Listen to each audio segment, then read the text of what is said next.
Imaginez un monde où ouvrir les portes de votre maison à un inconnu devient non seulement courant, mais aussi très rentable. Voilà le rêve que 3 entrepreneurs visionnaires ont transformé en réalité en 2008. Brian Chesky, Joe Gebbia, Nathan Blecharczyk, bon on va t'appeler Nathan, donc les 3 fondateurs du premier site web d'Airbnb. Ces 3 jeunes américains ont lancé une idée simple mais révolutionnaire, transformer des espaces de vie en logements temporaires pour voyageurs. Airbnb n'était au départ qu'un matelas gonflable dans un salon, d'où son nom original, Air Bed and Breakfast. Le concept a été tellement visionnaire que cette idée a pris énormément d'ampleur, bouleversant l'industrie hôtelière et permettant à des millions de personnes de générer des revenus en louant leur logement. Pour beaucoup, c'est aussi une opportunité en or de transformer un simple espace en source de revenus. Au fur et à mesure des années, le nombre de propriétaires sur la plateforme a clairement explosé. Pourtant, on estime qu'une minorité de propriétaires génère 85% du chiffre d'affaires global généré par l'ensemble des autres présents sur Airbnb. La question qui se pose, quelle est l'explication? Quelles sont les clés qui permettent à certains propriétaires de générer des revenus qui sont 10 fois supérieurs à la moyenne? Est-ce leur emplacement? Est-ce leur équipement? Leur gestion de l'activité qui est complètement différente de celle des autres? Pour répondre à cette question, je vais te montrer tout simplement 3 exemples de projets Airbnb ultra rentables que tu pourras toi-même copier-coller si tu souhaites te lancer dans l'immobilier et plus particulièrement dans la location courte durée. Je ne vais pas te spoiler, mais le 3e projet que tu vas voir dans cette vidéo est vraiment ultra rentable. Avant de rentrer dans le vif du sujet, je t'ai mis des liens qui sont juste en dessous dans la description qui te seront utiles si tu vas avancer plus vite que les autres. Tu peux même prendre d'ailleurs un call avec moi pour faire un point sur ta situation. Tout ça, ça se trouve en dessous de la vidéo. Maintenant que tout ça est dit, partons à la découverte des Airbnb les plus rentables au monde. Comme tu dois le savoir, pour calculer la rentabilité d'un logement, on va prendre son revenu à l'année que l'on va diviser par le montant global du projet. Je te prends un exemple. Imaginons que mon Airbnb me génère 4 000 € par mois, donc je multiplie 4 000 € par 12, ce qui me fait 48 000 € par an. Et disons que ce logement m'est coûté au total 250 000 €. Je divise du coup tout simplement les 48 000 € par 250 000, ce qui me fait une rentabilité brute de 19%. Ce qui nous intéresse à nous, c'est forcément d'avoir la plus grosse rentabilité possible. Donc on a 2 paramètres sur lesquels on va pouvoir jouer. D'un côté, il faut que le projet génère un maximum d'argent et d'un autre côté, qu'il puisse te coûter le moins cher possible. Si on souhaiterait avoir une rentabilité brute de 100%, il faudrait qu'un logement qui nous ait coûté 100 000 € génère 100 000 € de revenus, soit environ 8 330 € par mois de chiffre d'affaires, ce qui signifierait que le logement soit loué 277 € la nuit, tous les jours du mois. Tu vas me dire, bon, c'est impossible de louer un logement 270 € la nuit, tous les jours de l'année, surtout pour un logement qui m'a coûté entre guillemets que 100 000 €. Bon, effectivement, même si je suis quelqu'un de très ambitieux, c'est vrai que ces chiffres me paraissent un petit peu compliqués à réaliser. Abordons tout de suite la première partie de cette vidéo avec le premier type d'investissement, l'investissement dans un appartement. Il s'agit de l'un des projets les plus simples que tu peux réaliser et c'est d'ailleurs ce que je conseille aux personnes qui n'ont vraiment aucune expérience dans l'immobilier et également aux personnes qui ne sont pas encore très à l'aise avec la partie de la rénovation. Ce qui est intéressant ici, c'est que tu vas pouvoir démarrer avec des très petits budgets. Pour te donner un exemple, j'ai un ami à moi qui a acheté une petite surface, je crois que c'était 18 ou 20 mètres carrés pour quelque chose comme 40 000 € à 3 dans le centre-ville. Et toi aussi, si tu souhaites démarrer avec un petit budget, tu vas pouvoir le faire en achetant une petite surface. Les gens d'ailleurs oublient souvent que quand on loue une chambre d'hôtel, on a généralement pas plus de 20 mètres carrés. Donc c'est des surfaces que l'on peut parfaitement exploiter en location courte durée. Maintenant, ce qui nous intéresse, c'est de comprendre quels sont les critères à respecter pour exploser ta rentabilité si tu te lances dans un appartement. Je vais pas te détailler chacun des points qu'on va aborder, sinon la vidéo elle se finira jamais, mais je te garantis que si tu les respectes tous, ton logement il cartonnera. Premièrement, il faut que tu aies un emplacement numéro 1, c'est-à-dire dans une grande ville, proche d'un lieu touristique, proche d'une grande gare, dans un endroit où la demande locative est forte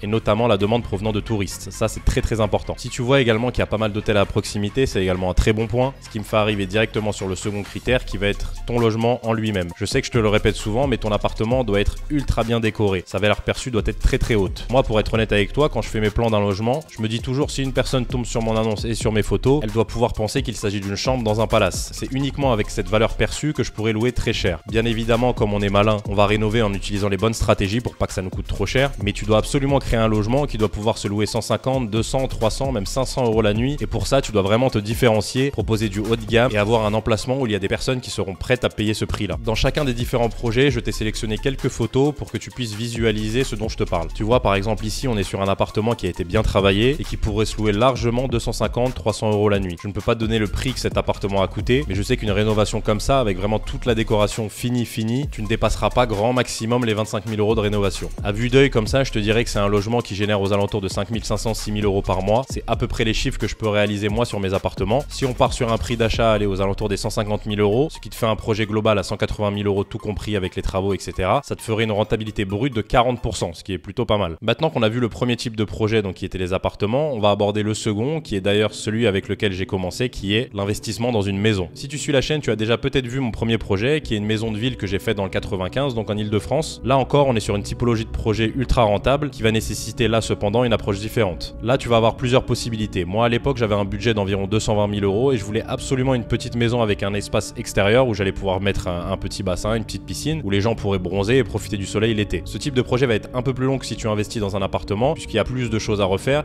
mais c'est également un investissement qui sera encore plus rentable. Tout ce que je t'ai dit par rapport à l'emplacement dans la partie précédente est également valable ici. Et si tu veux vraiment avoir la plus grosse rentabilité, il faut que tu cibles des petites maisons avec un espace extérieur. Encore une fois, si je te prends mon exemple, la mienne faisait à peu près 65 mètres carrés habitables et tu avais 40 mètres carrés de jardin, ce qui est largement suffisant. Et l'autre avantage, c'est que ce sont des biens que tu peux retrouver dans presque toutes les villes. Regarde, je te mets l'état dans lequel le logement était lorsque je l'ai visité pour la première fois et je te mets l'état après la rénovation. Le gros avantage de ce genre de projet par rapport à des projets en appartement, c'est que la valeur perçue par le client sera complètement différente. Là, tu ne loues plus un simple appartement, mais une villa avec potentiellement une piscine et avec un espace extérieur. Donc pour le client, ça n'a rien à voir, mais pour nous, en termes de coût de projet, si tu as été malin sur ta rénovation et que tu as acheté surtout le logement à un bon prix, ce n'est pas un projet qui te coûtera très cher. Par contre, là, tu pourras louer à la nuit des prix largement supérieurs, donc 300, 400, 500 € la nuit assez facilement. Si on prend un exemple chiffré, à l'heure où je te tourne cette vidéo, on est le 29 septembre 2023, et si je te prends mon chiffre d'affaires sur ce mois de septembre, on a environ 8 500 € pour un projet de 220 000 €, soit une rentabilité brute de plus de 46%. Les maisons de ville, c'est vraiment un type de bien que je conseille aux personnes que j'accompagne, mais il y a également d'autres types d'investissements très rentables si tu investis en maison, et notamment si tu divises la maison en plusieurs logements. Là, ça va te demander un petit peu plus de connaissances, puisqu'il y aura la partie administrative à gérer, la division en plusieurs lots, les places de parking, les compteurs, etc. Mais tu pourras réaliser de grosses économies d'échelle pour tes travaux, ce qui fait que le prix final que tu auras de chaque logement dans ta maison sera forcément inférieur que si tu avais payé le prix à l'unité, forcément. Pour ce qui est de notre activité de location courte durée, ça te permettra également de pouvoir faciliter énormément la gestion au quotidien. Tu pourras avoir une personne pour le ménage que tu emploies à plein temps par exemple, ce qui te fera forcément un prix par ménage qui sera largement inférieur. Tu pourras mettre un coin buanderie pour ton linge avec tout le nécessaire. Enfin, tu pourras centraliser énormément de choses et pouvoir créer à terme une sorte de mini-hôtel qui sera ultra rentable. En termes de coûts, alors tout dépend de la zone où tu habites, mais c'est des projets qui vont nécessiter généralement un peu plus de fonds, avec également un peu plus de barrières à l'entrée. Mais je sais qu'il y a des personnes que j'accompagne qui ont un budget conséquent, mais qui ne veulent pas forcément se casser la tête à acheter 5, 10 logements un petit peu éparpillés à droite à gauche dans un secteur géographique. Ils préfèrent avoir tous leurs logements au même endroit. Donc pour ce genre de profil d'investisseur, c'est vraiment le projet que je conseillerais. Maintenant qu'on a vu ensemble les deux premiers types de projets que tu pourras réaliser si tu veux être très rentable, abordons maintenant le troisième projet, le troisième type d'investissement, on va dire, qui va être l'investissement dans des logements alternatifs. Pour cette partie, il va y avoir encore pas mal de choses à dire, mais c'est clairement en termes de rentabilité le type de logement qui dépasse tous ceux qu'on a pu voir précédemment, puisque si on fait un petit rappel, ta rentabilité, comme je t'ai dit, dépendra du coût de ton projet, et plus il sera bas, plus ta rentabilité sera potentiellement élevée, et là en termes de coût par logement, on va être au plus bas. On va voir ensemble qu'est-ce qui se fait à l'heure actuelle sur le marché des logements alternatifs, pour que tu puisses voir si c'est quelque chose qui peut t'intéresser, et puis pour finir, on va prendre un exemple chiffré, et tu vas voir que les chiffres peuvent être incroyables. Pour démarrer, je vais t'afficher quelques exemples de logements qui cartonnent sur Airbnb. Tu remarqueras que je t'ai mis uniquement des exemples qui sont assez haut de gamme, puisque même s'il s'agit de logements alternatifs, il faut vraiment toujours, comme je te l'ai dit précédemment, que tu te places sur un créneau haut de gamme avec une valeur perçue haute. C'est vraiment obligatoire, je te le répète, si tu souhaites pouvoir avoir un prix à la nuit qui soit le plus haut possible. Alors vraiment, le gros avantage de ce type de bien va être le prix d'achat, forcément, puisque ce sont généralement des maisons qui te sont livrées en kit et qui sont prêtes à monter. Tu vas pouvoir créer un logement pour moins de 50 000 €, et si tu l'aménages et que tu mets tous les bons équipements, ce sont des logements que tu peux louer facilement, mais vraiment facilement, entre 250 et 500 € la nuit. Pour ce qui est de la faisabilité, alors soit tu décides de passer par un fournisseur de ce type de logement directement, soit tu décides de faire quelque chose de vraiment sur mesure. Ensuite, au niveau administratif, il y aura forcément quelques démarches qui peuvent être plus ou moins conséquentes et onéreuses. Ça me tenait vraiment à cœur de te parler de ce type d'investissement, puisque je suis actuellement moi-même en train d'investir dans un projet de la sorte. Et pour t'illustrer tout ça, je vais te faire un calcul rapide pour que tu puisses voir quels sont les chiffres qu'il est possible de réaliser. Donc on va rentrer directement dans le concret, on va partir sur un terrain qu'on achèterait, on va dire 150 000 € tout compris. Sur ce terrain, on va créer 4 logements, donc après en termes de forme, de concept, etc., là tu choisis vraiment ce que tu veux. Disons que chaque logement va nous coûter environ 60 000 €, vraiment tout équipé, donc avec jacuzzi, etc., quelque chose de vraiment haut de gamme. Et on va rajouter un 5e logement sur ce terrain qui va être un logement en bulle. Ça, je t'en ai pas parlé encore, mais c'est vraiment la petite cerise sur le gâteau, parce qu'en termes de prix d'achat, on est encore plus bas que sur les logements précédents. Disons que pour une bulle tout équipée comme celle-ci, on va compter à peu près 20 000 €. Disons maintenant que tu souhaites créer également une petite maison qui va te servir d'espace commun à tous tes logements. Dans cette petite maison, tu pourras proposer des services de massage, des équipements de sport, un lieu pour prendre le petit déjeuner. On va rajouter 30 000 € pour cet espace commun. Pour ce qui va être des frais annexes, donc frais d'architecte, frais de terrassement, etc., on va prendre également 30 000 €. Donc si on additionne tous les coûts, ça nous ferait un projet global à 470 000 €. Parlons maintenant du chiffre d'affaires que peut générer ce genre de projet. Donc on a dit qu'on avait 4 logements sur le terrain. Ces 4 logements, on va dire qu'on les loue, allez, en moyenne 200 € la nuit, avec une moyenne de 25 nuits louées dans le mois. Et pour un logement bulle, on louera, allez, on va dire 150 € la nuit, avec pareil, une moyenne de 25 nuits louées dans le mois, qui nous ferait un chiffre d'affaires global de 285 000 € par an. Donc au niveau de la rentabilité brute, on serait à un projet à 60%.